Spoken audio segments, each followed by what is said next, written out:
If you are looking at your analytics dashboard on this exact date, July 22, 2026, you are probably staring at a massive drop. Yeah, a huge one, like a 34 to 40% drop in organic click-through rates. Right, compared to the 2024 baselines. That Yeah. is just staggering. It's the kind of statistic that, makes marketing departments completely panic. Oh, absolutely. They basically have to rethink their entire digital strategy. And it's happening because, well, Google AI overviews are now appearing in 89% of brand search results. Which completely changes user behavior. Exactly.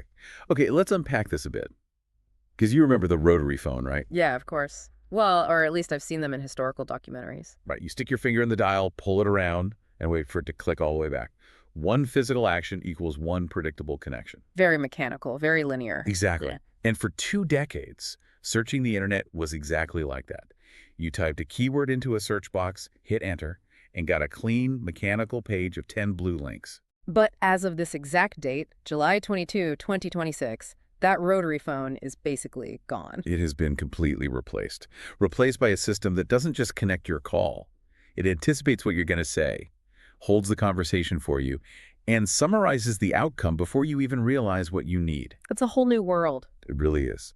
Welcome to our deep dive for July 22, 2026. Our mission for you on this deep dive is to unpack the massive SEO daily technology report that just dropped. Because we really need to understand how artificial intelligence hasn't just changed search engines, it has entirely rewritten the rules of your internet visibility. Yeah, the old mechanics of the web are just completely shattered. They are, and what's fascinating here is how Google's AI mode has essentially become the default experience. Right, this is their conversational interface designed to rival ChatGPT, right? Exactly. And it is pushing traditional search engine result pages so far down the funnel that they are practically invisible. Wow, so position 1 is just, it's gone. It's dead. The fundamental shift we have to recognize is that the goal is no longer ranking in position number 1. The new battle is optimizing to be the citation within the AI's generated answer. Okay, wait, let's unpack this. Because if keywords and fighting for that number 1 spot are dead, what exactly is anyone trying to get noticed on the internet supposed to do? It's a huge pivot. Right, because for years the playbook was simple. Find a keyword, repeat it naturally, build some links. If we aren't doing that, what are we doing? Well, we are doing what industry analyst Garrett Sussman at iPullRank calls relevance engineering. Relevance engineering. Okay, what does that actually mean in practice? Traditional keyword tracking is obsolete because Google's AI mode doesn't serve a static list of links anymore. It serves a highly personalized conversational result based on your specific user history and intent. So we aren't optimizing for a static one-size-fits-all page. Right. Relevance engineering means moving away from static rankings. You're building content that acts as high-quality contextual data for an LLM's retrieval augmented generation, or, the RAG process. I mean, I have to push back on the feasibility of that. This sounds a lot like corporate word salad for keyword stuffing 2.0. I get why you'd say that, but it's really not. But if I run a medium-sized business, how do I actually engineer relevance? Am I literally just writing my website as raw training data for an algorithm? In a way, yes. Because how do you even begin to measure something as abstract as content resonance when the AI is personalizing the answer for every single user? Well, you measure it by understanding that you aren't optimizing for a single monolithic algorithm anymore. Right. The ecosystem is totally fractured. Exactly. To measure resonance, you have to look at the multi-engine reality. It is not just Google anymore. ChatGPT, Perplexity, Gemini, and Claude are now massive drivers of real, measurable referral traffic. Oh, absolutely. And to address your point about feasibility, it isn't keyword stuffing because these models process language semantically, not lexically. Right, they aren't just counting words on a page. Spot on. They are mapping concepts in a high-dimensional vector space. And the report shows they all have completely different maps, like they all care about totally different things. Which is exactly why it is so complex. Take Perplexity, for example. Its architecture is essentially a real-time answer engine. Right. It relies heavily on immediate web scraping. Yeah, so its citation algorithm prioritizes highly recent authoritative sources, but ChatGPT is different. Because ChatGPT relies more on its pre-trained parametric memory, right, combined with selective browsing. Exactly. So it favors conversational depth and incredibly strong trust signals over immediate recency. And then you have Gemini. Right, which integrates heavily with Google's broader ecosystem. Yeah, and it weights visual and multimedia assets much higher than the others. So if you are only optimizing for Google, you're basically blinding yourself to half of the internet's discovery engine. You are. You're missing out on millions of potential interactions because Claude or Perplexity simply won't pull your data. And to actually track this, the report notes that traditional tools just aren't enough anymore.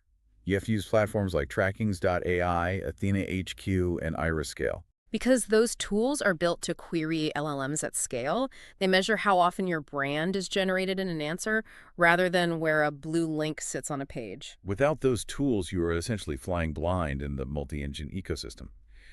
But the content itself is only half the battle, right? Oh, definitely. Because creating conversational content that maps well in a vector space is fine for an information site or a blog, but what about e-commerce? Right, transactional sites. Yeah, what if you're listening to this and you run a business where you need the AI to actually do something, like buy a pair of shoes or book a consultation or reserve a table? That brings us to agentic SEO, which is arguably the most critical technical backbone of the web as of July 22, 2026. Agentic AI, meaning AI that actually takes action on your behalf. Right. We aren't just talking about a chatbot giving you a recipe. We are talking about an agent that finds the recipe, checks your fridge inventory via another app, and automatically orders the missing ingredients. From a grocery store. That is wild.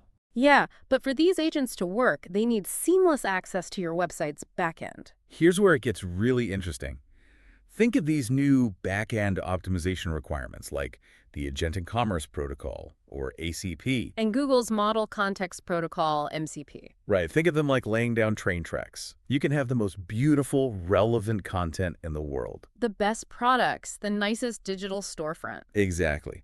But if you don't build the tracks, meaning clean APIs and accessible databases formatted specifically for these protocols, the AI train simply drives right past your business. It literally has no physical way to interact with your systems. Let's look at the mechanics of why those tracks are necessary. Okay, yeah, break that down for us. Historically, if an automated script tried to add an item to a cart or fill out a form on your site, your web application firewall like Cloudflare would just block it. Because it assumed it was a scalper bot or DDoS attack. Exactly. But the Agentic Commerce Protocol is essentially a standardized, authenticated handshake. Oh, so it proves it's legitimate.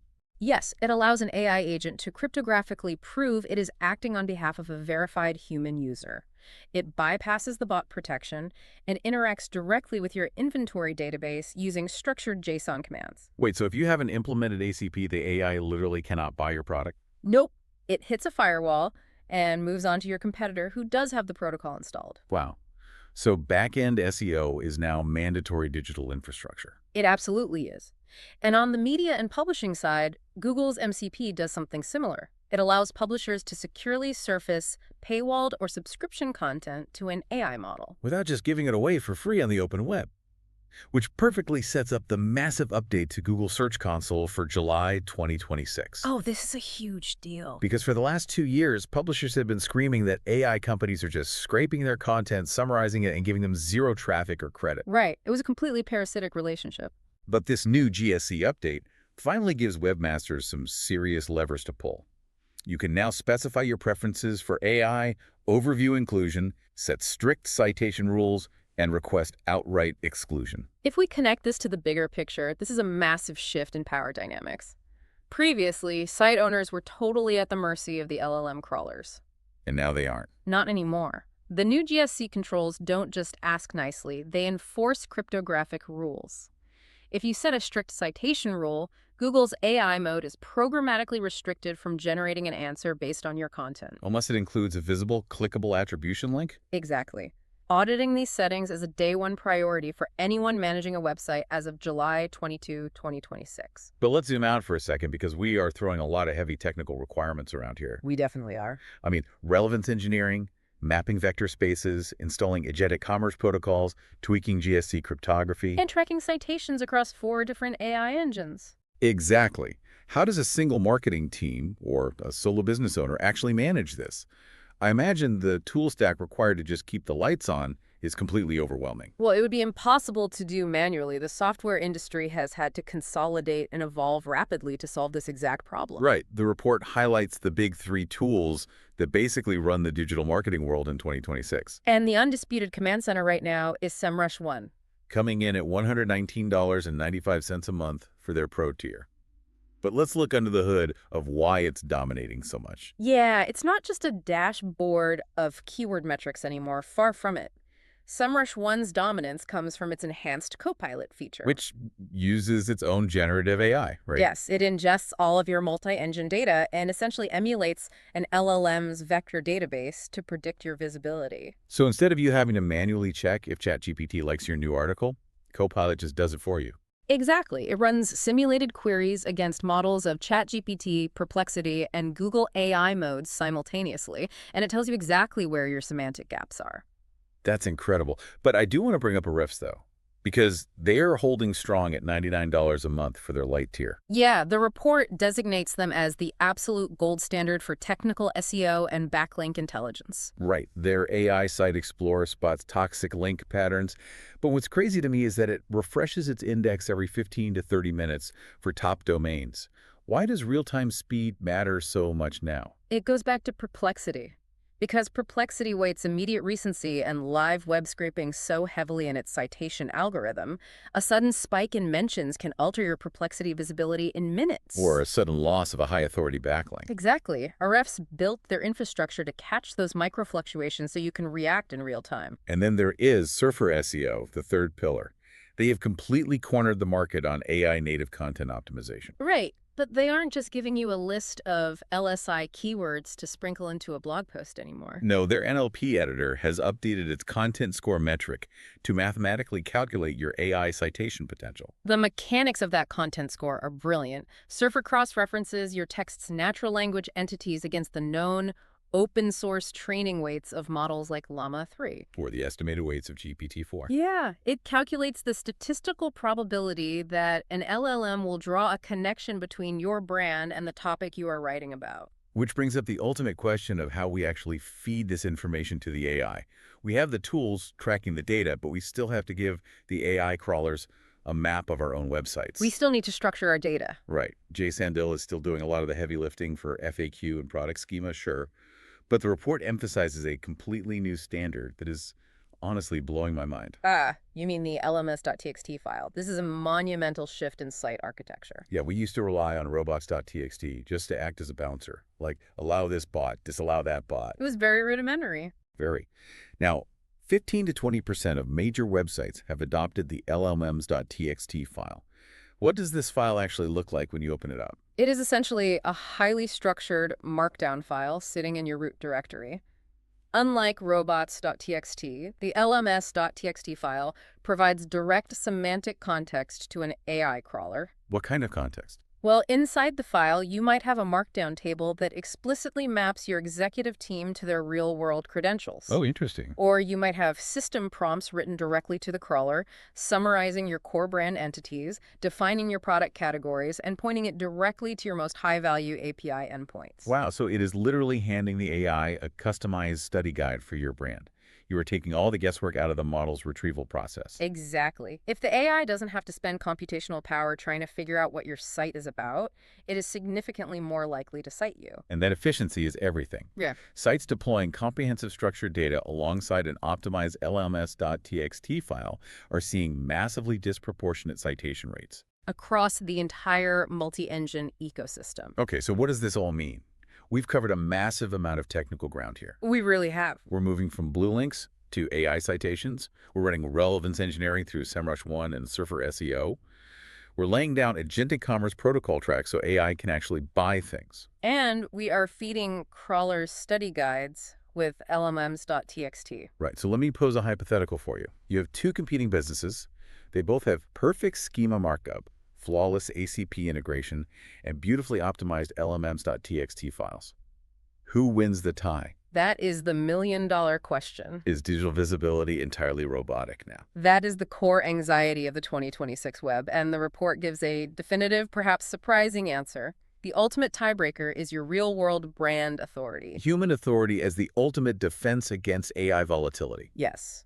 EEAT, experience, expertise, authoritativeness, and trustworthiness, are no longer just soft guidelines for human quality raters. In 2026, the data confirms these are hard, heavily weighted algorithmic signals, particularly for YMYL or your money or your life topics. But mechanically, why does an LLM care so much about brand authority?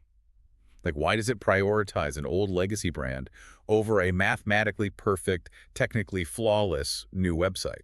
It comes down to risk management. Large language models are probabilistic engines, right? They just predict the next most likely word in a sequence. They are not deterministic databases. Exactly. And because of this, they are incredibly prone to hallucination. To mitigate the massive liability of hallucinating bad information, especially regarding finance, health, or safety, engineers have built aggressive safety layers into the models. Oh, I see. So these layers force the model to anchor its answers to high-trust, heavily verified node entities. You got it. The AI is essentially terrified of being wrong. So it defaults to the safest possible citation. Exactly. It will actively choose to cite a well-known, highly trusted brand over a lesser-known website, even if the lesser-known website has slightly better technical structure. That is fascinating. The LLM relies on external validation. It looks at real-world PR mentions, legacy media citations, verifiable human subject matter expertise, and cross-platform brand vibrancy. Which means SEO and PR are no longer separate departments. They are the exact same discipline now. You cannot hack your way to trust with a language model by just tweaking your JSON schema. You have to actually be a recognized authority in the physical world. Exactly. A glowing feature in a major publication isn't just good for brand awareness anymore. It is the cryptographic proof the AI needs to validate your existence. Real-world PR is your absolute best hedge against algorithm shifts. It is the one thing you cannot synthesize quickly, which makes it the most valuable signal to the machines. That is a profound point to land on. Let's recap the core themes for everyone listening, because this report for July 22, 2026 outlines a totally transformed landscape. It really does. First, you must stop optimizing for blue links and start engineering relevance to be the primary citation in AI overviews.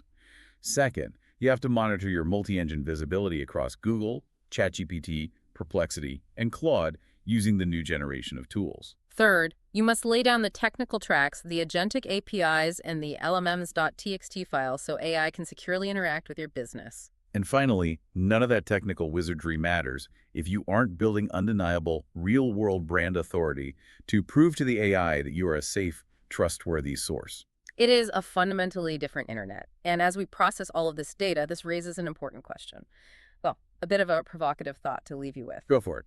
If AI search engines mathematically prioritize citing established brand authority to mitigate their own hallucination risks, what happens to the entirely new businesses? What happens to the lone innovator trying to disrupt a market? Oh, wow. That's a tough thought. Right.